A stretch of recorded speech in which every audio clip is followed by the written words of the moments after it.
sallallahu alayhi wa alihi wasallam qala fiki, amesema kuhusiana na wewe, almar'a ra'iya, mwanamke naye pia ni mchunga, wa hiya mas'ula an ra'iyatiha, na yeye atakwenda kuulizwa kuhusiana na kile alichopewa ndani ya nyumba yake akichunge.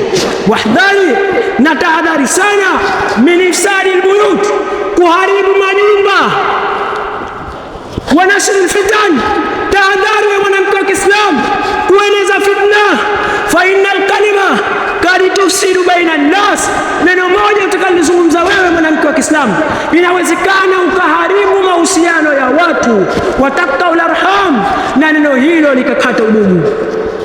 Waalamna, nafahamuni enyi wanawake wa Kiislamu, anna alwurutha wal jamala, kwamba huwa wanawake pamoja na uzuri ni'matun wa fitnatun, hiyo ni neema. Uzuri wako ni neema, pia ni fitna.